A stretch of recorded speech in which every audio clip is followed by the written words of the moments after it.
Et on va parler du coup en partie de leur projet, on va également parler un petit peu de la sécurité des wallets. Et juste pour préciser, pour être dans les règles, dans le cadre, etc., on va donc être sur une collaboration commerciale non rémunérée. Voilà, je précise en début de vidéo, comme ça on est tout bon. Du coup, Théo, est-ce que tu peux peut-être commencer par te présenter un petit peu, par expliquer ce que tu fais? Bien sûr, bien sûr. Je vais d'abord me présenter d'un point de vue très personnel pour vous dire un peu mon cheminement vis-à-vis de Desblocs et mon expérience dans le Web3. Mais voilà, je suis diplômé d'une école de commerce parisienne. En ce qui concerne le numérique, moi, mon aventure numérique, elle commence à Shanghai avec 3 ans d'immersion totale dans le marketing digital. Je suis rentré en France à cause du Covid. Donc, je me lance dans l'entrepreneuriat dans un premier temps et un peu par hasard, je me retrouve à travailler pour Oxia Origin, donc un play to earn, pardon, FR qui avait énormément performé pendant le dernier bull run. Hein. Ils avaient levé plus de 12 millions auprès de la communauté sur leur première collection NFT. Donc, j'étais rentré chez eux en tant qu'assistant marketing au tout début, puis community manager, puis collab manager. Donc c'est très clairement sur cette première expérience que je découvre hein, la puissance des communautés numériques. Et bon, 9 mois après, il s'est passé beaucoup de choses. 9 mois après, je rejoins Desblocs, qui pour qui voilà le projet m'inspirait énormément. Et donc voilà, au sein de Desblocs, j'ai l'étiquette de Head Web3. Donc j'ai du coup lancé les différents réseaux, Twitter et Discord, constitué la stratégie NFT qui accompagnait ou qui va accompagner ou qui a déjà accompagné pardon le lancement de la future application. Et aussi une petite étiquette de collab manager, community manager, mais voilà tout également tout ce qui touche au Twitter, tous les tweets sont de moi et voilà un peu multicasquette chez Desblocs. Donc voilà, ça c'est en ce qui me concerne. Est-ce que tu qu'on enchaîne sur la présentation de Desblocs directement ou pas?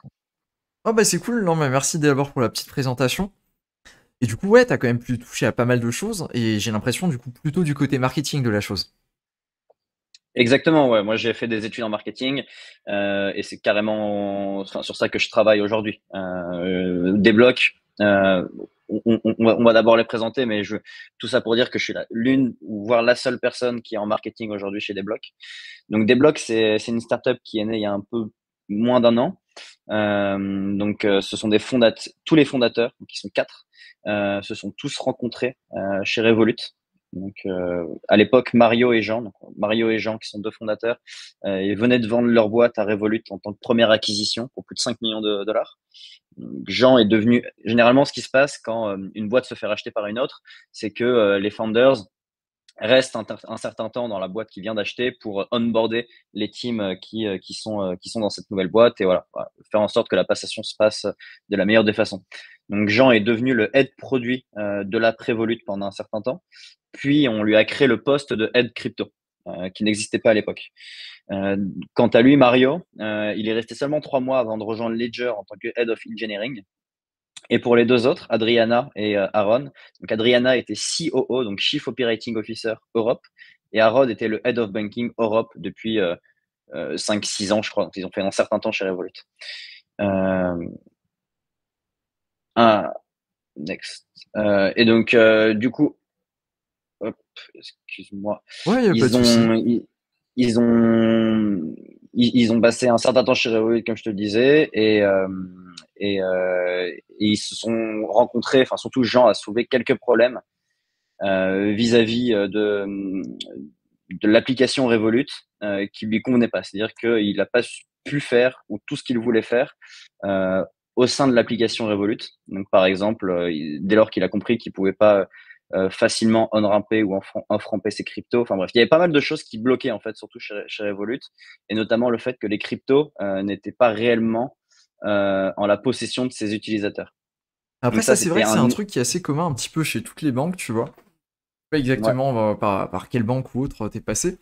Et moi, je sais, bah, assez souvent sur le Discord, on a des histoires comme ça, tu vois, où il y a quelqu'un qui a ses fonds qui est bloqué, ou alors qui va avoir la banque qui va demander ah bah, qu'est-ce que vous faites exactement dans la crypto, de signer des papiers, etc., pour justifier l'utilisation des fonds. Et c'est vrai que ça, c'est un truc que je trouve toujours assez aberrant qu'on soit en 2023 et qu'on te demande ce que tu fais de tes fonds, quoi. Enfin, au bout d'un moment, si tu as envie de les envoyer sur un échange pour trader des shitcoins ou quoi que ce soit, hein, c'est ton argent, tu vois. Alors pour le coup, ouais, Revolut était pas trop du tout regardant Ouais. par rapport à la provenance des fonds. Et c'est d'ailleurs l'un de leurs problèmes principaux pour obtenir un IBAN français, par exemple, sur leur partie bancaire. Je crois qu'ils sont toujours en Lituanie, hein, si je dis pas n'importe quoi. Et c'est un peu, voilà, du coup, ils pouvaient pas faire ce qu'ils voulaient. Ils se sont rencontrés à la machine à café. Ils se sont dit, OK, comment on va régler ce problème de ownership des cryptos et de réelle liberté quant à leur détention, quoi. C'est-à-dire que les, ce qui nous intéresse le plus dans le Web3, c'est les côtés liberté, mais liberté de l'ownership également. Et c'est vrai que si demain Revolut disparaît, bah, toutes les cryptos des utilisateurs disparaîtront avec eux. Donc, comment régler ce problème? Et ben, pour régler ce problème, il fallait très clairement créer une nouvelle entité. Et c'est là que, du coup, on arrive dans le game, hein, très clairement. Donc, levée de 12 millions en pré-seed auprès de 5 CVC. On pourra en nommer ici quelques-uns. Donc, 20 VC, Headline, Kraken. Donc, à savoir que cette levée de fonds VC est toujours en stealth mode. On n'a pas du tout, on a encore fait aucun communiqué de presse. Tout est hide. Rien d'officiel encore. Donc voilà, on est encore en stealth mode. Aujourd'hui, Desblocs, c'est une trentaine de salariés à plein temps et des partenariats déjà réalisés avec Ledger, OneInch, OX Project, Visa, Blockdaemon, qui nous permettent de construire notre application de la meilleure des façons. Et donc, du coup, en 2 mots, on n'a pas encore dit ce qu'était Desblocs, mais c'est très clairement un mix entre Revolut et MetaMask. Donc, on va dire un compte en banque, une néobanque, ton IBAN français associé à un non-custodial wallet au sein d'une seule et même application. Ok, alors juste 2 secondes. Salut Ravit, et aussi il y a CryptoAddict qui nous dit que l'IBAN il est passé français depuis pas trop longtemps par rapport à ça. Ah, il y a aussi Ok, Cryptomatrix ouais. qui nous confirme donc le côté banking de Revolut est passé par les UAB pour proposer un IBAN FR. Ouais, effectivement, pourquoi pas. Ouais, Donc, ça on bidouille, en ça arrive sur bidouille. cette question. Finalement, est-ce que Débloc, on est plutôt sur quelque chose qui ressemble à une banque, ou alors on est plutôt sur quelque chose que nous, les dégénérés, on va avoir l'habitude d'utiliser, que la communauté qu'on a sur YouTube, etc. Si tu as regardé un petit peu les vidéos, on est plutôt du côté dégénéré de la chose, on va utiliser des MetaMask, des Rabbi, etc., faire de la DeFi. Est-ce qu'on est Mhm, dans un mhm. entre-deux? Est-ce qu'on va pouvoir faire les deux? Ou est-ce que ça va être finalement assez cloisonné et on va donc avoir une partie qui est vraiment dédiée à tout ce qui est bancaire, etc. et une partie qui va Mhm. plutôt être dédiée à tout ce qui est Web3. Alors, ouais, Desblocs, c'est vraiment les deux. C'est-à-dire qu'on veut littéralement remplacer votre compte en banque actuel. On pourra délivrer tout ce que propose entre guillemets votre banque actuelle, donc votre propre IBAN, des comptes en plusieurs devises, des échanges de devises sans frais, des virements bancaires instantanés. Voilà, tout ça, on va pouvoir vous le donner. On va aussi pouvoir vous donner une carte physique de débit avec la possibilité d'ailleurs de la customiser avec vos NFT. Donc, vous pourrez en demander plusieurs selon le plan d'abonnement que vous choisirez sur l'application. Mais il sera possible de personnaliser sa carte de débit avec sa NFT. On vous l'enverra chez vous. C'est compatible Apple Pay et Google Pay. À savoir qu'il y a une petite fonctionnalité super sympa sur la carte de débit, c'est-à-dire que si vous vendez la NFT en question, votre carte est désactivée. Donc, faut Non, faire oh, c'est attention à trop ça. cool. Exactement. C'est Donc, trop cool quand même. on, on peut pas shield un CryptoPunk à vie si on le revend 2 semaines après l'avoir acheté, quoi. Ça, c'est compliqué. Ah non, c'est Pareil marrant le petit pour fun toutes les fact autres. là. J'adore. Voilà, donc tu peux très clairement voilà, flexer avec tes cartes de débit et en montrant tes NFT par la même occasion. Et Même si donc d'un voilà, point de donc vue ça c'est vrai. sécurité, c'est ouf, mais l'idée est sympa. On verra comment ça se passe dans l'application, mais je trouve la fonctionnalité super cool. Et donc du coup, voilà, ça c'est pour le côté bancaire. Donc on veut réellement remplacer votre compte en banque classique. Et de l'autre côté, on a du coup cette partie crypto, ce wallet non custodial où vous pouvez déposer en effet vos cryptos et NFT, faire du on-ramping, donc ou du off-ramping d'ailleurs, changer vos euros en crypto, vos cryptos vers l'euro, balancer, enfin interagir entre les deux comptes super facilement. Et l'idée, c'est surtout de dire enfin voilà, il n'y a plus de différence entre le fiat et la crypto. À tout moment, si tu veux payer tes factures avec tes cryptos, tu t'envoies assez rapidement ça sur ton compte en banque et vice versa. Donc, ce qu'on met en avant et évidemment, ce qui nous importe le plus, c'est la partie non custodiale. Et c'est en ça qu'on se différencie de toutes les banques et néobanques qui existent aujourd'hui. On serait du coup la première néobanque non custodiale au monde. En tout cas, en ce qui concerne le marché français, forcément la première en France. Donc voilà, c'est-à-dire que vos cryptoactifs sont toujours sous votre contrôle. Vos fonds sont 100% sécurisés, même si des blocs venaient à disparaître. Et vous pouvez surtout exporter la clé de votre non-custodial wallet à tout moment. Et c'est en ça que c'est un petit peu une révolution. C'est-à-dire que même si demain, le fisc français nous demande de geler votre compte, alors oui, on sera dans l'obligation de geler la partie bancaire, mais en ce qui concerne la partie wallet non custodial, on n'y a pas accès. On ne pourra jamais bloquer quoi que ce soit à ce niveau. Donc voilà, c'est en ça que c'est un peu une révolution et ce qui est entre guillemets bien accueilli par les régulateurs, c'est que c'est un wallet non custodial qui est du coup KYC associé à une identité bancaire. Donc il y aura toujours un nom sur ce wallet non custodial, mais les fonds ne seront jamais bloqués. D'accord. Et tout ça, c'est déjà live ou c'est prévu de lancer? Alors non, l'application de débloc, elle n'est pas encore live. Pour l'instant, on est, comme je te disais un peu plus tôt, toujours en stealth mode. Donc, c'est-à-dire qu'on est en train de construire l'application, on est en train de valider toutes les licences et agréments qu'il nous faut pour exercer. Tout avance super bien. Pour l'instant, il n'y a aucun blocage à ce niveau-là, donc c'est super cool. Mais non, on n'est pas encore live. On vise un lancement de la bêta d'ici un mois et demi, quelque chose comme ça. Alors, savoir que la bêta, on a à peu près 2 à 3 mois mandataires par rapport aux régulateurs, s'assurer que toutes les fonctionnalités marchent bien, donc, voilà, sans aucun souci. Donc ça, on le testera avec la communauté des Bursted Bubbles, donc notre collection NFT Genesis. On aura le temps de revenir là-dessus un peu plus tard. Donc on va d'abord la tester avec nos premiers utilisateurs et au bout de 2 à 3 mois, une fois que toutes les fonctionnalités sont bien rodées, on va du coup avoir un lancement public avec press release, énorme campagne marketing, une nouvelle collection NFT d'ailleurs, pour le lancement officiel qui aujourd'hui est sur la roadmap notée à mars 2024. Parce qu'aujourd'hui, j'ai l'impression que tu te positionnes assez bien là-dessus au niveau du timing aussi. Je pense que tu as vu Mhm. passer l'info, hein, il y a pas longtemps, il y avait. Enfin, c'est pas, il y avait, il y a. Enfin, chez Binance, ils vont devoir arrêter au niveau de leur carte bancaire. Je sais pas si c'est la même chose pour les autres échanges, s'ils vont avoir les mêmes restrictions, je sais pas exactement à quoi c'est dû. Est-ce que c'est pas quelque chose qui pourrait également affecter des blocs, ou c'est vraiment quelque chose de différent qui est plus ou moins propre aux échanges?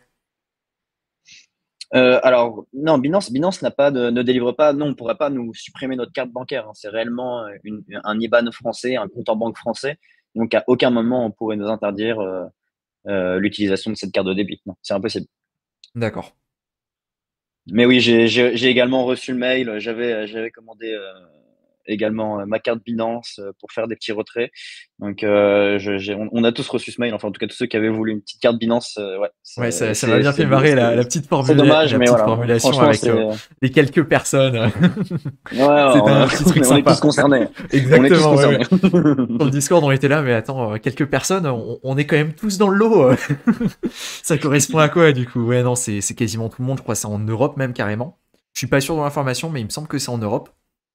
Mhm, mhm. Non, Binance FR, ils ont pas stoppé les retraits de ce que je vois dans le chat. Il y a eu un souci aujourd'hui, effectivement, sur Binance, mais c'était global. Et on pouvait pas retirer ses cryptos, mais ça a été réglé, je crois, c'était 2 heures après l'annonce, quoi. Donc il n'y a pas eu plus de soucis que ça, quoi.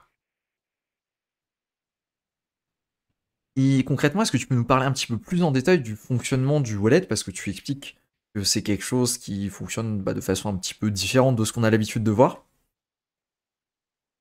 Alors, nous, Débloc, on est vraiment là pour essayer également d'onboarder un maximum d'utilisateurs du Web 2 classique, on va dire. C'est-à-dire que notre première cible, c'est des utilisateurs Web 3, donc qui sont conscients de l'importance d'un non-custodial wallet, de détenir ses propres fonds. On a pu le voir avec l'affaire FTX et bien d'autres, hein, voilà. Quand les fonds ne nous appartiennent pas, on se retrouve avec des faillites gigantesques, ou en tout cas, c'est des choses qui peuvent arriver. Donc, ce qu'il faut savoir avec le wallet Débloc, c'est qu'il est basé sur un modèle d'architecture, donc MPC. Et assez simplement, le seul piratage de votre téléphone ou de votre ordinateur ne suffit pas à voler les cryptoactifs qui s'y trouvent.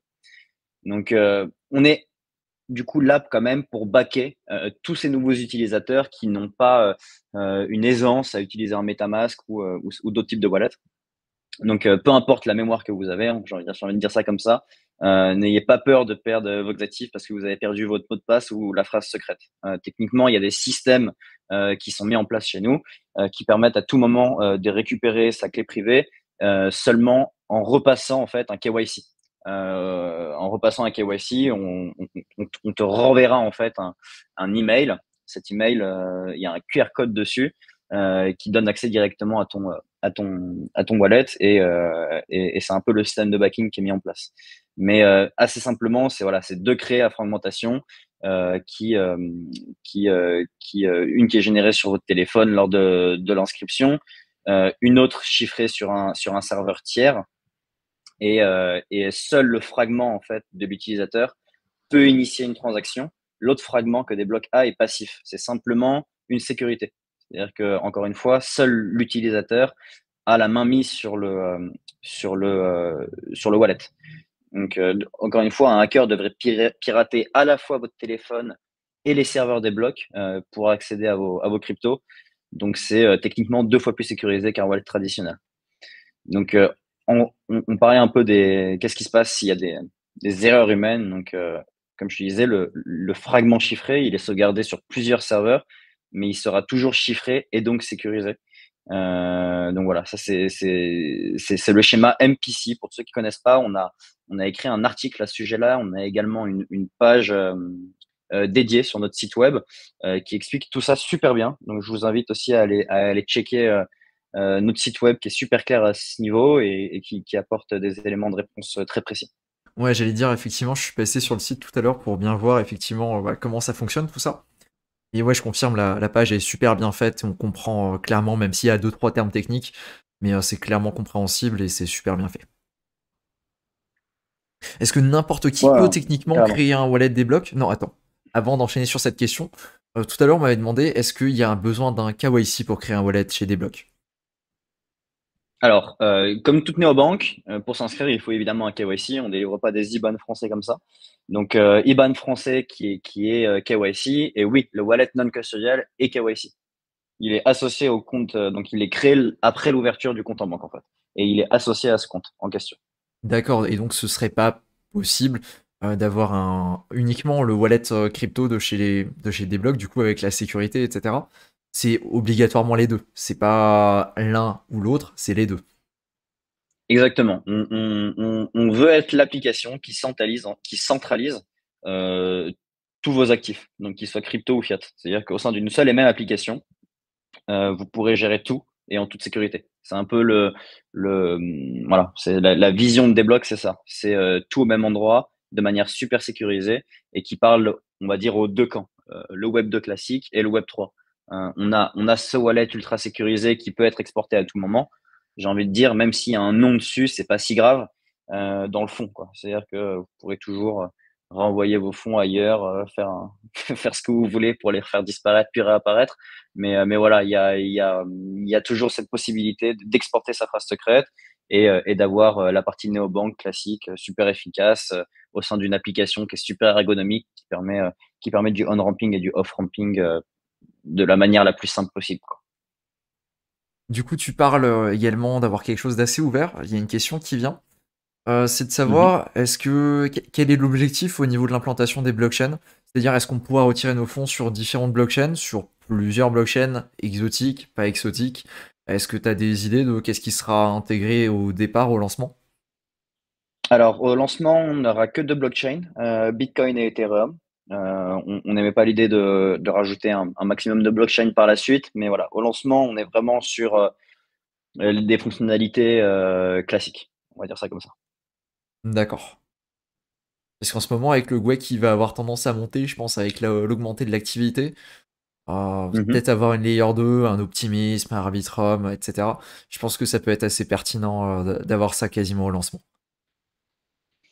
Alors, un Arbitrum, j'adorais, hein, je suis complètement fan de certains projets de cette chain. Mais voilà, comme je te disais, au lancement, on va être sur des fonctionnalités très précises, classiques. On va s'assurer que tout fonctionne bien. Ok. Et dans un second temps, on pourra implémenter énormément de fonctionnalités au sein de cette application. Mais voilà, au début, on reste sur ce schéma qui est très clair et un pitch très précis. Voilà, on prend Bitcoin et Ethereum. Et évidemment, tous les wrapped tokens qu'on peut trouver sur le BTC ou Ethereum fonctionneront. Il n'y a pas de souci. D'accord. Oui, effectivement, vu que c'est un wallet, donc il y aura pas ce problème qu'on peut avoir par exemple chez Binance ou autre quand on envoie des fonds et que le token il est pas pris en charge sur l'échange quoi. Exactement, exactement. C'est vrai que c'est quand même un certain plus parce que de temps en temps ça peut arriver sur des boutiques comme ça. Ça m'est déjà arrivé il y a pas si longtemps que ça d'ailleurs. J'étais sûr qu'ils prenaient en charge un certain token, c'était un stablecoin, c'était de l'USDC sur Arbitrum et j'étais tombé dans une période, je sais pas, ils avaient une période c'était 2 3 jours, tu vois, ils avaient un bug et ils prenaient plus en charge l'USDC sur Arbitrum. Et j'étais bloqué, Mhm. j'ai dû payer 100 $ pour les débloquer. Enfin, c'était horrible comme expérience. Je comprends, je comprends.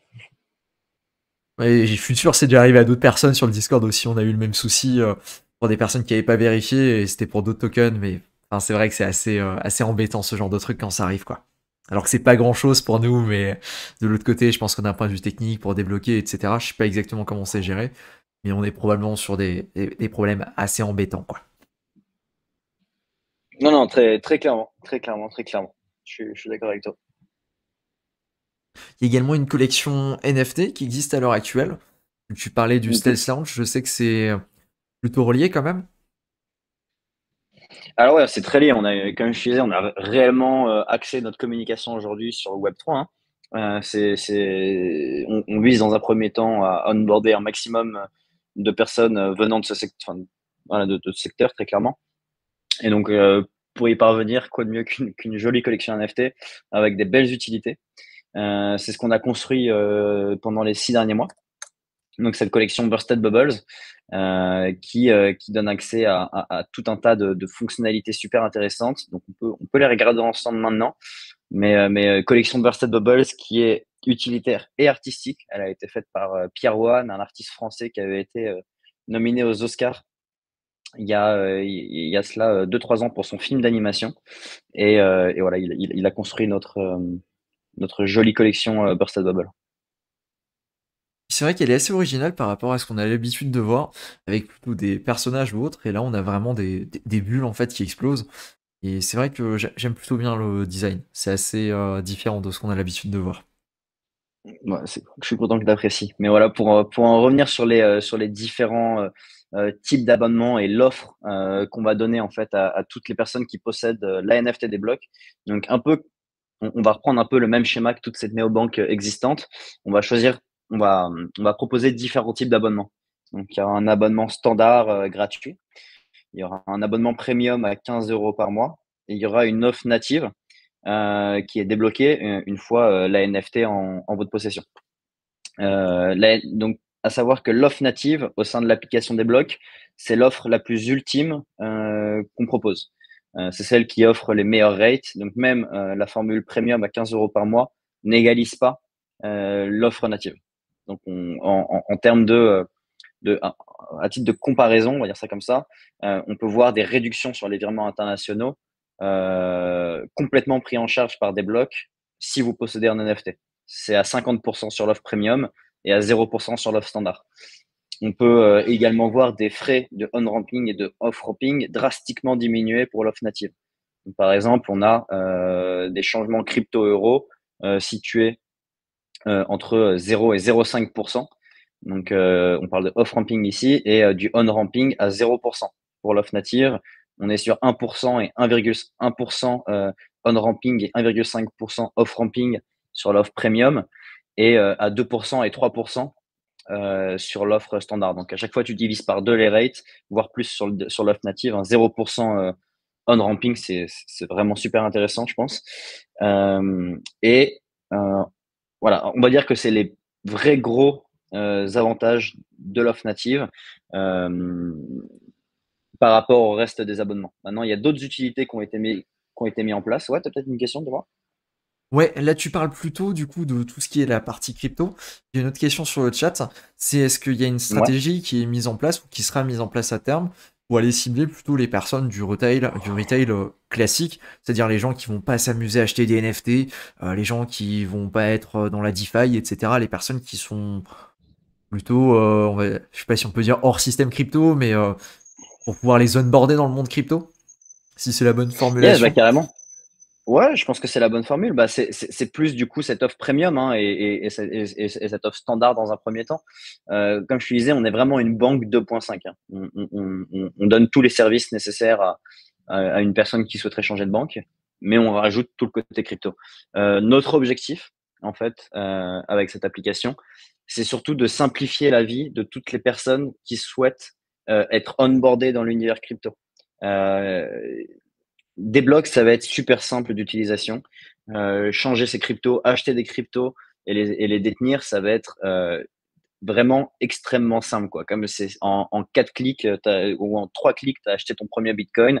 En 3 clics, tu peux acheter d'autres cryptos. Enfin, l'idée, c'est vraiment de simplifier la vie des gens. Et c'est en ça, je pense aussi qu'on se différencie et qu'on pourra onboarder un maximum de nouveaux utilisateurs, donc on va dire classiques, hein, comme tu disais un peu plus tôt, sur l'application. C'est parce que c'est super ergonomique et qu'on a simplifié tout le process.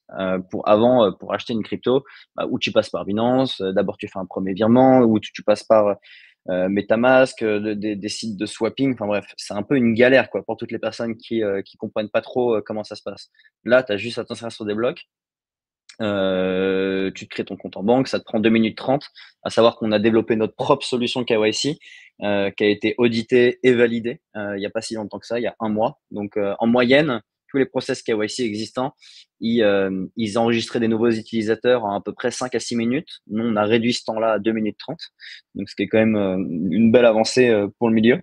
Est-ce que tu Et, peux en euh, parler un petit peu et plus de ça? Je serais curieux de savoir qu'est-ce qui est fait à ce niveau-là, enfin si tu peux en parler. Bah, enfin, rien, entre guillemets, rien de plus que ce que je t'ai dit, quoi. On a vraiment juste divisé par deux l'onboarding, l'onboarding, l'inscription au sein d'une application. Le KYC est juste beaucoup plus rapide. C'est notre solution qui a été du coup développée en interne et qui a été auditée il n'y a pas si longtemps que ça, et qui est du coup apte à l'utilisation, qui marche parfaitement bien et qui permet surtout d'onboarder des nouvelles personnes beaucoup plus rapidement, quoi. C'est plutôt pour moi personnellement, mais je serais curieux de savoir qu'est-ce qu'il y a comme différence, tu vois, à ce niveau-là, et de savoir c'était quoi qui bloquait les gens, qui leur faisait passer plus de temps là-dessus, si t'as la réponse. Alors, j'ai pas la réponse à cette question. Mais je vais pouvoir enfin, je peux m'enseigner, je C'est quelque reviendrai vers chose qui toi. m'intéresserait, ouais, de Comme ça, savoir un petit peu tu qu'est-ce pourras qui prend faire le une plus de petite note. temps là-dessus, ouais. Ouais, alors je me note la question et je reviendrai vers toi. Qu'est-ce qui prenait le plus de temps lors du process d'onboarding? C'est vrai que ça pourrait être assez intéressant, parce que c'est une grosse question, ça, finalement, de comment réduire le temps, les clics et tout ça, tout ce que tu vas avoir, toute la complexité qu'on va avoir dans la crypto quand on veut débarquer dessus. Et c'est vrai que, enfin, encore aujourd'hui, on avait quelqu'un qui est débarqué sur le Discord, qui a fait un swap en utilisant MetaMask.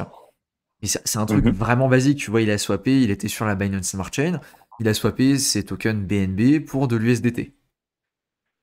Le problème, c'est Ok, que sur MetaMask, eh ben, nativement, MetaMask ne va pas t'afficher quand tu reçois des nouveaux tokens. Donc le bonhomme, il a eu une réaction ok. normale, il s'est dit, ben j'ai fait mon swap, j'ai perdu mon argent, je sais pas là où il est, qu'est-ce qui s'est passé, il a disparu. Et heureusement qu'il est venu sur le Discord et là où il a pu avoir une réponse, on a pu lui dire, bah en fait c'est juste MetaMask qui est ultra mal foutu, qui va pas t'afficher tes tokens, et tu dois aller par exemple sur des banques ou alors sur l'Explorer pour pouvoir te l'afficher, quoi. Ça c'est des trucs basiques, tu vois, nous on a l'habitude en tant qu'utilisateur, mais quelqu'un qui débarque du jour au lendemain, ben, il comprend pas forcément ça, et c'est pas du tout intuitif pour un nouvel utilisateur. Non, très clairement, très clairement. Et bah, c'est en ça qu'on veut essayer de réduire un peu cette peur des cryptos, quoi. On facilite un peu tout ça. Si tu achètes une crypto, t'es assuré qu'elle soit affichée sur ton compte des blocs, quoi. Ça, c'est certain. C'est un petit peu la base, je sais, mais tu vois, sur un MetaMask, par exemple, bah, c'est toujours un truc qui est pas réglé. Moi, je trouve ça aberrant. La boîte, elle existe depuis 8 9 ans, je crois. Et, il Laquelle, t'affiche pardon? toujours. Ouais, ouais, pour MetaMask, il t'affiche toujours pas ton Ouais. token quand tu le swaps pour la première fois. Enfin, je trouve ça assez aberrant, quoi. Est-ce qu'il y a des Non, non, je suis solutions d'accord. pour simplifier la fiscalité et plus généralement, en fait, quelle est la fiscalité qui s'applique dans le cadre là, on va acheter de la crypto, vendre de la crypto avec cette application. Alors là, on parle déjà de plugin, hein. Je pense au sein de l'application, on pourrait tout à fait imaginer un Walsio nous rejoindre à terme, mais aujourd'hui, on n'y est pas du tout. On n'a pas encore des solutions de simplification en termes de fiscalité ou des conseils ou des juristes qui bossent pour nous aujourd'hui. C'est des fonctionnalités qui, j'espère, arriveront très rapidement, mais aujourd'hui, c'est pas ce qu'on aura au lancement. Et encore une fois, c'est des sujets qu'on discute beaucoup en interne et qui arriveront un jour ou l'autre sur l'application des blogs, je pense. Oui, j'imagine que c'est pas forcément la priorité, quoi. Mais super important, quoi. Tu as bien fait de poser la question, Stivo. Si j'imagine d'une aide très importante quand on veut savoir exactement combien on va nous prendre après un gain gigantesque côté crypto, qu'est-ce qui se passe si je swap tel ou tel crypto en euros aujourd'hui. Enfin voilà, c'est des questions qui sont super importantes et évidemment avoir des réponses immédiates avant le swap, c'est quand même super intéressant, quoi. Ouais, un petit encart là, tu sais, avec le petit point d'interrogation, quand tu passes la souris dessus, ça te dit alors en fait il va se passer ça, ça, ça, ça, ça. Et au moins t'as l'information. Mais oui, c'est vrai que c'est des choses qui sont assez abstraites. Et surtout quand on commence ce genre de choses, on s'en rend pas forcément compte. Et après, t'arrives un an plus tard et on te dit ah, alors pour les impôts, voilà comment ça fonctionne. Et toi, t'étais pas du tout au courant de comment ça fonctionnait. Moi, je sais que c'est Ouais, le genre de truc exactement. typiquement qui peut arriver. Et ben, à la saison des Ouais, je me impôts, suis pas c'était encore. exactement ça, Ouais. tu vois. Je ne suis pas encore retrouvé dans cette situation, heureusement. J'ai encore jamais échangé mes cryptos en euros. C'est jamais quelque chose qui est arrivé encore. Ah, Mais j'évite écoute, on aussi verra justement le exactement moment pour ces venu, quoi, hein, raisons-là. on verra. Je redoute ce moment. J'attendais peut-être des blocs avant de le faire. On verra. On verra. Et après, c'est plutôt quelque chose qui est un petit peu spécialisé comme sujet, ça va être tout ce qui est imposition, etc. On avait d'ailleurs fait une interview, elle est encore sur la chaîne. Si ça t'intéresse, tu pourras regarder au niveau de la fiscalité. C'était aussi une interview avec Mhm. un comptable qui s'adressait notamment à des entreprises, mais qui fait également pour les particuliers tout ce qui est relié à la crypto. Et, il y a pas mal de réponses à des questions. Elle est toujours live sur la chaîne, donc si tu cherches un petit peu, je suis quasiment sûr que tu peux tomber dessus si c'est des sujets qui t'intéressent. Du coup, pour Stivo, hein. Ok, ok, ok. Tu disais qu'il allait y avoir une deuxième collection NFT. T'as plus de détails là-dessus, ça va donner quoi? Alors oui, il y a une deuxième collection NFT donc, qui s'appellera les Moving Blocks. On l'a déjà plus ou moins dit sur notre Discord. Cette collection, elle est vraiment là pour le lancement de l'application. Donc, à savoir que 1000, donc c'est une collection de 1500. C'est quelque chose qu'on avait aussi également dit. À savoir que sur ces 1500, il y en a 1000 qui vont être airdrop en fait à nos holders Genesis. Donc en fait, on donne autant d'importance à la communauté des blocs et en tout cas au Genesis parce qu'on considère que chaque personne présente sur ce Discord aujourd'hui sera un ambassadeur des blocs et on pense que c'est du coup en leurs mains que sont les meilleurs, que sont les buffs, hein, que sont nos NFT quoi, qu'elles vont être passées, données aux bonnes personnes au bon moment. Les 500 autres, elles vont être dédiées aux collaborations et partnerships pendant ce lancement. Et cette seconde collection, elle donnera accès au plan natif également. Ce qu'on a vu un peu plus haut. Euh, la seule différence entre les moving blocks et les bursted bubbles, c'est le système de leveling et de soft stacking qu'on a mis en place sur les bursted bubbles. Donc, on n'en a pas parlé plus tôt, mais les trois utilités, on va dire qu'il y avait au tout début sur les bursted bubbles, c'était l'accès à un serveur, à un channel privé sur notre Discord, donc qui sera par la suite un lien direct avec l'équipe des blocs, un espèce de service après-vente premium où vous allez pouvoir envoyer vos requêtes et qui seront traitées en priorité. Donc ça, c'est la première chose. Il y avait un accès à la bêta et il y avait un accès du coup à tous les giveaways qu'on reçoit depuis des mois sur notre serveur. Donc ça, c'était les trois premières utilités qui sont aujourd'hui agrémentées en fait via ce soft stacking par un système de leveling. Donc par exemple, le level 1, il débloquait dans un premier temps le plan natif en question. Le level 2, il validait l'airdrop de la seconde collection. Le level 3, il n'a pas encore été annoncé. Donc, le level 3, il va être annoncé dans à peu près 2 semaines. une nouvelle utilité qui du coup sera donnée à nos holders. Donc pour l'instant, ils ne le savent pas. Ils savent qu'il y a un level 4 qui arrivera aussi également. Bon, toute bonne chose a une fin, très clairement, mais il y a un système de leveling qui est mis en place sur les Bursted Bubble qu'on ne retrouvera pas sur les Moving Blocks. Donc, et également, les Moving Blocks seront une collection AI generated, je pense, alors que la première collection est aussi PFP artistique. Donc voilà, elle se différencie en ça, ces deux collections. Les deux offrent le plan natif, mais la première, c'est vraiment les Genesis et c'est à eux qu'on redonnera le plus, quoi. Ok. J'avais bien aimé la petite gamification qu'il y avait sur les Bursted Bubble, avec la petite barre de progression, etc. en jour. J'ai trouvé ça plutôt cool. Mhm. Nice, merci. Sur le site et tout, c'est vrai que c'était une bonne idée. Au niveau du marketing et tout, je pense aussi que ça vous a bien aidé, et puis ça permet de changer. Ça m'a fait penser, j'ai plus le nom en tête de la collection. Je sais que Monsieur Rabbit va l'avoir. C'était des hiboux en pixel art. J'ai plus du tout le nom. Ils avaient fait un petit peu C'est pas pareil. Moonbird? Hmm. C'est Si, pas c'est Moonbird ça. quand même. Ouais, si, c'est ça, c'est Ah, ça. ok, Ah, je suis plus du tout à ok, jour, hein, moi, sur les NFT. C'est vrai que ok, c'est un truc que je suis plus du tout. ok. Et donc, le nom m'a échappé, mais oui, c'est exactement ça, ouais. Ok, ok. Ouais, exactement. Max, il a validé, ouais, donc c'est Moonbird, ouais.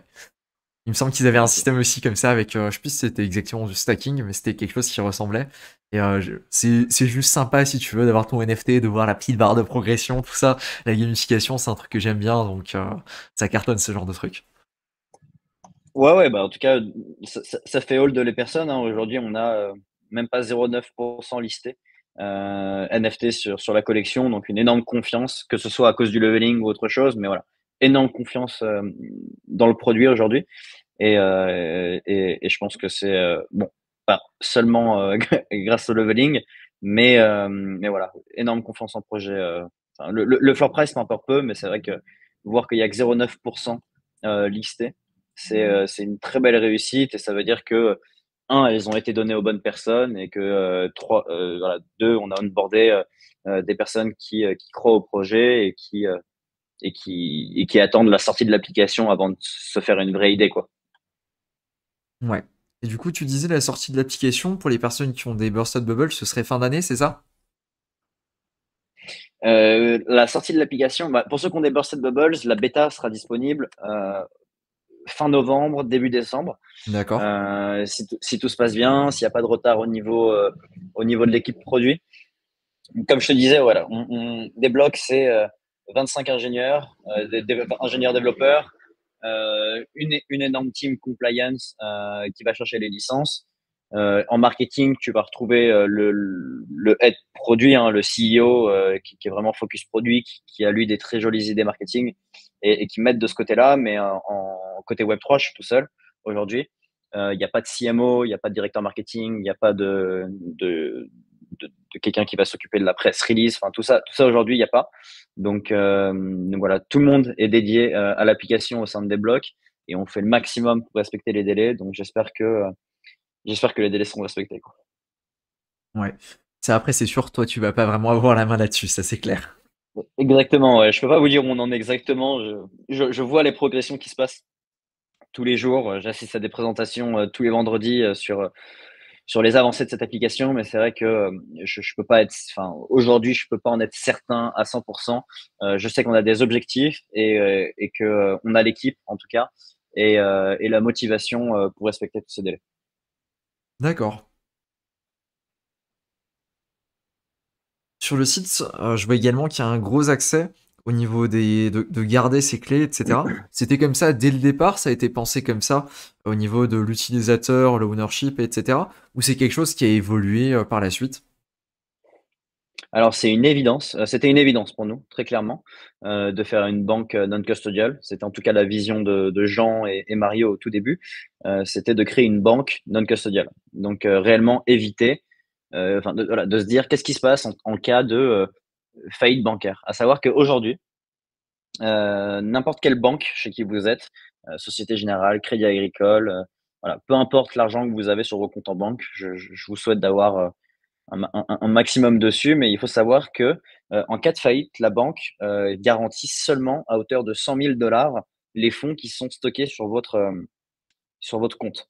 Bon, évidemment, ça concerne très peu de personnes, mais c'est capé à 100 000 dollars. Donc, ça veut dire que pour des gens qui ont beaucoup plus, en cas de faillite, eh ben, ils perdent voilà, le surplus. C'est une aberration, littéralement. En tout cas, c'est une aberration d'un point de vue idéologique, Web3, décentralisation, ownership. Voilà, c'est une aberration. Et c'est vrai que nous, on voulait arriver avec une solution qui casse avec ce schéma classique et qui dit à nos utilisateurs, si par exemple demain on a un euro numérique et que chaque mois vous pouvez transférer votre salaire en euros numériques et les stocker sur votre compte en banque, sur votre non-custodial wallet, et ben tous vos fonds vous sont garantis. Et c'est évidemment sur ça que se base le produit. C'est-à-dire que notre vision, c'est que votre argent vous appartient et que à tout moment, voilà, vous avez la main dessus. Et donc évidemment, vos clés, vos cryptos, c'est un peu le mantra chez des blocs, quoi. Il n'y aurait pas eu ce nouveau produit si la vision, c'était pas de faire un wallet non custodial qui vous appartient. Ça, c'est sûr. D'accord. Et ça se passe comment au niveau de si ça doit fermer pour toute la partie bancaire du coup? Comment? Excuse-moi? Là, tu expliquais du coup si la boîte devait fermer, par exemple, ben, tout le monde pourrait récupérer ses cryptos parce que ben, tout le monde possède du coup ses cryptos. Mais au niveau de la partie bancaire, Mhm. ça fonctionnerait comment? Ça fonctionnerait comme une banque classique si ça ferme? Exactement. Exactement. Ça fonctionne comme une banque classique, hein, donc comme tous les autres banques qui sont existantes aujourd'hui. Mais voilà, à la différence que au sein de ta banque, tu pourrais tout à fait en fait ne jamais avoir d'euros classiques sur ton compte en banque. L'idée à terme, c'est évidemment de se dire qu'on aura des euros numériques stables qui marchent parfaitement. Et si un jour ça arrive, eh ben, tous tes fonds te sont garantis. Et en ça, Débloque est une révolution. D'accord.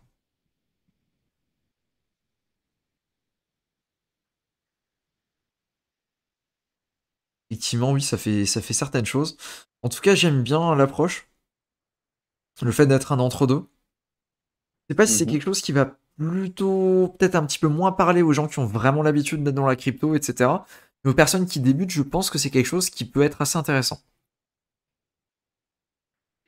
Alors, je peux être d'accord avec toi si ça vous dérange pas, entre guillemets, si ça nous dérange pas de jongler entre les cryptos, enfin, entre les MetaMask, les différents decentralized exchange, SEX, etc. Ouais. C'est, enfin voilà, si vous êtes à l'aise là-dedans, franchement, tant mieux quoi. C'est-à-dire que c'est juste compliqué pour onboarder voilà un maximum de personnes. Aujourd'hui, il y a même pas 6% de la population mondiale qui est dans les cryptos. C'est un univers super compliqué, bourré d'arnaques, des gens qui se font rect, on en voit tous les jours. Donc voilà, c'est un peu aussi pour protéger vos actifs. Donc c'est pas que, je pense que même quelqu'un de confirmé aurait tout intérêt ou en tout cas pourrait en fait regarder cette nouvelle solution parce qu'elle apporte également une sécurité supplémentaire et comment le tourner une enfin, avoir un peu l'esprit libre quoi. Tu vois ce que je veux Ouais. dire? Il y a un côté où tu es quand même plus en sécurité que sur un MetaMask, que sur bon, potentiellement, j'ai envie de dire la même chose sur des cold wallets, hein, type Ledger, etc. C'est quand même super sécure aussi, mais il y a ce désavantage que ce n'est pas connecté à la chain, donc tout est tout de suite beaucoup plus long dans les process. Tu dois te reconnecter à Internet, etc. Enfin voilà, c'est quand même un process qui est plus long. Je ne sais pas si c'est la solution ultime, justement par ça. Les frais de change sont gigantesques. Enfin, et voilà, il y a quand même un désavantage à tous ces codes wallet existants. Donc voilà, nous, notre solution de Warm, donc c'est un Warm Wallet MPC, c'est voilà, d'offrir un peu cette expérience qui permet de jongler entre euros et crypto de manière super ergonomique. Tu vois, c'est Mm. vraiment ça la vision. Si t'aimes bien un peu, voilà, c'est une upgrade quoi. C'est une upgrade qui permet super facilement d'utiliser ces deux mondes.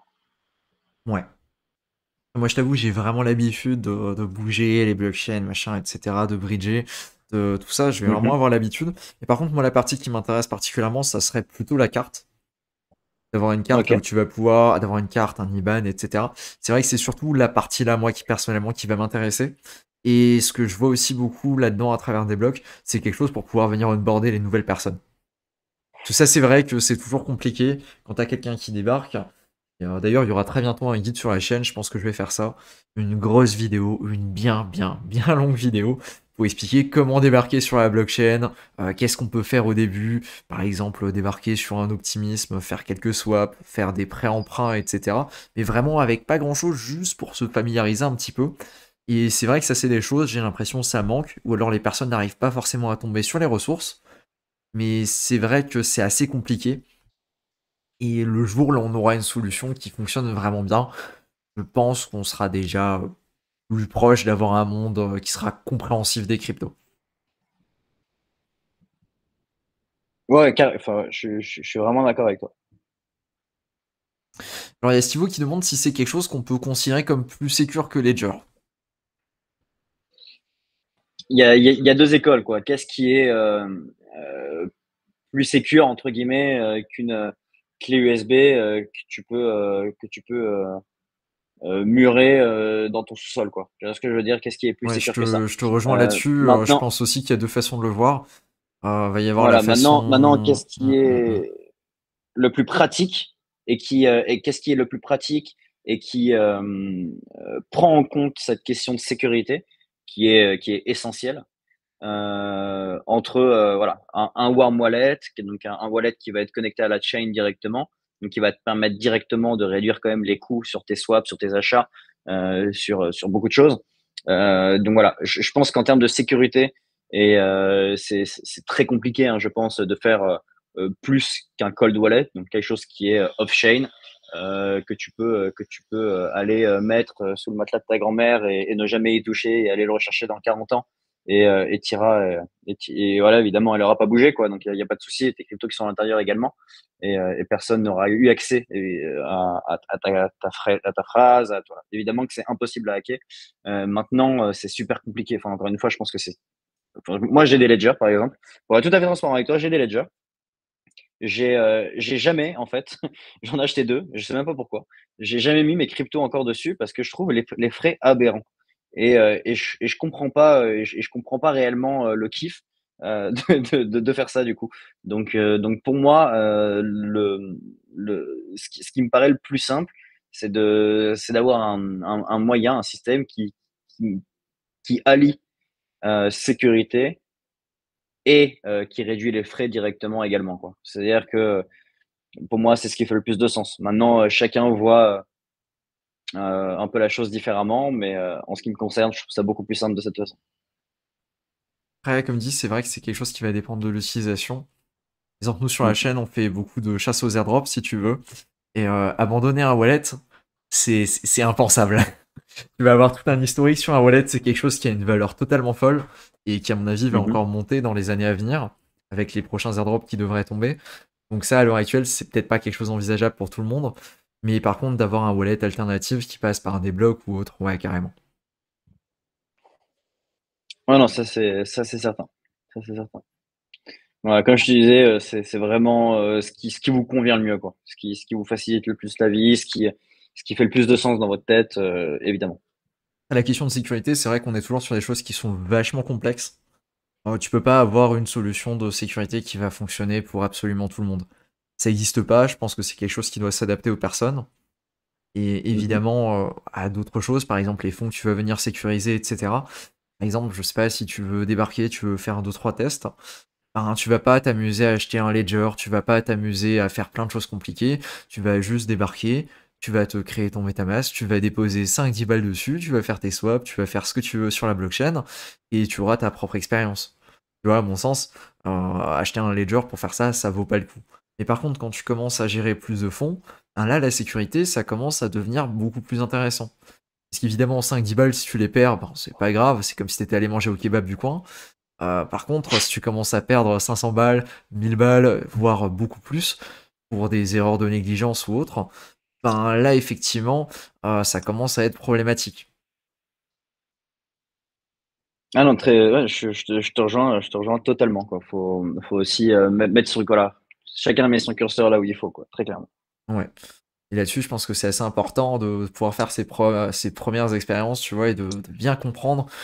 Et ça, j'insiste là-dessus parce qu'il y a toujours certaines personnes qui suivent les vidéos et je suis assez étonné qu'ils ont toujours pas de ledger, de trésor ou autre. Mais en Mais réalité, bon, quand on est sur la blockchain, je pense que c'est vraiment la base. À partir du moment où tu commences à avoir le curseur, après, il est variable en fonction des gens, mais je pense qu'à partir du moment où tu commences à avoir plusieurs centaines de dollars sur la blockchain, c'est un bon investissement de comprendre comment ça fonctionne et de pouvoir les utiliser. Et c'est vraiment des choses qu'on garde avec le temps, quoi. non, je suis d'accord avec toi, mais je pense que quand on réfléchit bien, cette barrière à l'entrée de la complexité de comprendre cet écosystème et de savoir jongler avec une ledger, savoir jongler avec un MetaMask, etc. Enfin, tu vois, toute cette complexité qui tourne autour de ces systèmes existants, je pense que c'est un énorme frein à la barrière, euh, enfin, un énorme frein à l'adoption en fait des cryptos. Et c'est en ça, je pense aussi que Devlock peut être une solution super intéressante pour tous ces nouveaux entrants parce que c'est encore une fois super simple quoi.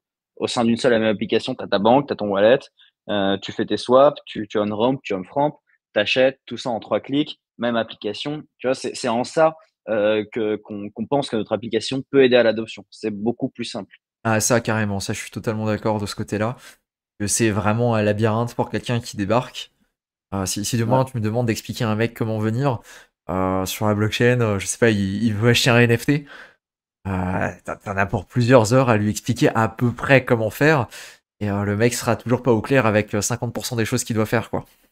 Ouais, et en plus, il va t'embêter, quoi. Tu vas dire, bon, je t'envoie 100 balles et tu me les envoies. Et tu vois ce que je veux dire? On est toujours sur des chemins qui n'ont ni queue ni tête. Enfin, c'est compliqué, quoi. Et encore une fois, même pour moi, qui suis enfin, dans ce domaine depuis, à titre personnel, plus de 6 à 7 ans et d'un point de vue très pro depuis 2 ans, je trouve ça encore compliqué, quoi. Même pour quelqu'un qui est dedans, je trouve ça compliqué. Et je pense que des solutions qui simplifient la vie, bah, c'est toujours le bienvenu, quoi. On a déjà une vie assez compliquée comme ça. Donc, si, s'il y a des boîtes qui peuvent arriver pour simplifier tout ça, moi, je dis oui. Je dis oui, très clairement. Ok. C'est vrai, j'ai galéré à comprendre comment utiliser les portefeuilles. Cela fait un an et j'apprends toujours à les utiliser aujourd'hui. Oui, bah c'est sûr. Après, ça, c'est quelque Mm. chose qui est un petit peu inhérent à la crypto. C'est que tu vas avoir une complexité qui est plus ou moins infinie. C'est un domaine dans lequel tu peux creuser et tu peux toujours continuer de creuser. Tu vas toujours tomber sur des choses qui sont plus compliquées. Je sais pas, quand tu débarques, tu vas peut-être comprendre qu'il y a que Bitcoin, il y a que Ethereum, etc. Après, tu vas commencer à utiliser, tu vas comprendre que tu peux utiliser des smart contracts sur la blockchain pour faire des swaps. Après, tu vas comprendre que tu peux t'amuser à lire le code dans les smart contracts et à en extraire des informations. Tu vas comprendre que tu peux faire tes propres transactions, tu vas comprendre que tu peux paramétrer des choses, tu vas comprendre que tu peux créer tes propres contrats. Enfin, c'est vraiment un domaine qui est extrêmement profond et dans lequel, si tu as envie de creuser, ben, tu vas toujours pouvoir trouver des trucs qui sont plus compliqués, des trucs qui sont plus obscurs et potentiellement plus intéressants. Ça, c'est clair que c'est un truc qui m'a vraiment beaucoup attiré dans la crypto, c'est que si tu veux creuser, si tu veux trouver des choses, dans la crypto, c'est sûr que tu trouveras toujours des trucs assez intéressants, même s'il se passe pas grand-chose parce qu'on est en bear ou tout ça, tu trouveras toujours quelque chose à faire, toujours quelque chose à apprendre dans ce domaine-là. Ouais, ça, c'est sûr. Ça, c'est sûr. Et même sur des On est trucs plus trop en berre, là, basiques, ça va. ouais, on a un petit peu changé de sujet, mais ouais, même sur des trucs basiques, comme des swaps, etc., le fonctionnement derrière les swaps, c'est des trucs qui paraissent vraiment basiques au possible. Mais en réalité, quand tu commences à creuser, quand tu regardes les différents types d'AMMM, comment est-ce qu'on va gérer les frais, comment est-ce que tu peux déposer de la liquidité, etc., ben, tu te rends compte que c'est bien plus compliqué et bien plus profond, justement, c'est le terme, que ce que tu pourrais avoir et ce que tu pourrais penser aux premiers abords, là où tu vas faire ton swap sur MetaMask intégré, quoi. Ouais, non, ça c'est sûr, ça c'est sûr. Enfin moi, voilà, moi je suis plutôt partisan de la facilité, pour être honnête, et j'aime bien qu'on me propose des produits qui permettent justement ça, quoi. Hmm. C'est vrai que c'est intéressant d'avoir des alternatives comme ça qui existent, ou en tout cas qui existeront dans un futur très proche. Très proche. À voir quand est-ce que l'équipe produit sera prête. Exactement. D'ailleurs, si vous avez des questions dans le chat, vous pouvez poser, il n'y a pas de souci. Je pense que tu as à peu près dit tout ce que tu avais à dire. Ouais, on a fait le tour de ce qu'étaient des blocs. On a un peu survolé l'équipe, parlé des fonctionnalités des collections NFT. En termes de roadmap, on a aussi une vision plus juste. Donc voilà, on attend cette licence qui est décisive en fait pour pouvoir délivrer de la monnaie électronique, donc EMI license auprès de la CPR. Ok. Donc voilà, c'est quelque chose qui est décisif pour nous dans notre développement. Une fois qu'on l'a obtenu, on peut très clairement lancer l'application. On peut très clairement voilà, proposer tous les services qu'on a mentionnés pendant toute cette conversation et continuer à build depuis là, quoi. Mais c'est un peu le dernier chaînon manquant chez Desblocs, c'est la EMI license aujourd'hui. Et évidemment, le produit lui-même, mais ça, c'est un problème, on va dire, de second rang, on va dire. Oui, ça c'est plus une question de temps, je pense. Exactement. Il me semble Exactement. aussi que c'est approuvé par l'AMF, non? Exactement. Ouais, vous avez Exactement. réussi à avoir le papier, le fameux tampon. Alors ouais, on a eu le tampon. Alors sans rien spoil du tout, je vais quand même en faire la promotion, mais on a un AMA qui est prévu ce vendredi avec Jean, donc notre CEO, sur notre Discord, qui va donner une info exclusive sur le développement des blocs. Je peux pas en dire plus, mais c'est quelque chose que personne ne sait et qui va sûrement changer beaucoup de choses dans le futur. D'accord. Assez intriguant. Assez intriguant, mais voilà, on en saura plus dans 2 jours. D'accord. J'allais dire, est-ce que tu as peut-être une petite alpha à nous donner pour les personnes qui sont ici, qui sont attentives? Bah, techniquement, tout ce qu'on a discuté, c'est de l'alpha. Encore une fois, on est en stealth mode. Il y a très peu de personnes qui sont au courant de notre projet, des avancées, ou même de la levée de fonds de 12 millions. Voilà, toutes ces choses-là, c'est des choses qui n'ont pas été dites publiquement. Ça a été dit seulement à des communautés, à des projets Web3, à d'autres communautés Web3, à certains influenceurs. Mais encore une fois, tout ça, c'est construit dans l'ombre. Donc, tout est alpha, très clairement, tout est alpha. Mais en termes d'avancée, je peux pas en dire plus malheureusement sur le reste. D'accord. Ok, bah très bien. J'ai l'impression qu'on n'a plus de questions et puis on est à peu près au bout de notre créneau qu'on avait défini d'1 heure, donc il n'y a plus rien à dire, je pense qu'on est bon. Non, on est bon, on est bon. Si tu veux avoir le mot de la fin, t'es welcome. Une dernière. Ah, est-ce qu'on a une dernière question? Peut-être, Allez, peut-être Sierman. pas. On va lui laisser quand même un petit peu le temps d'écrire. Je mets pas du tout la pression, hein. Mais t'as 1 minute. Ah, ça c'est plutôt une question pour moi. Tu penses que les airdrops c'est fini? Absolument pas. Sinon je ferai pas encore des vidéos dessus. Je passerai pas des heures à faire des transactions. Je serai pas sur tout plein de projets. Et il y a d'ailleurs une très grosse vidéo update qui arrive. Je crois, ouais, samedi matin à 10 h. Là où je vais faire un tour sur les 9 plus grosses blockchains. Enfin les 9 blockchains si tu veux des airdrops que je traque particulièrement en ce moment. Et donc, il y aura grosse mise à jour là-dessus. Qu'est-ce qui se passe en ce moment? Ça inclut tout ce qui est Starknet, Layer 0, Scroll qui a lancé il y a pas longtemps, Zcash et plein d'autres. Et je vais faire une grosse mise à jour en fait de ce qui se passe en ce moment à ce sujet-là. Voilà, on va terminer là-dessus. Merci beaucoup Théo pour ton temps. Merci à toi, Cryptomage. C'était super cool de discuter avec toi. Avec plaisir. Je vais arrêter le live. Tac.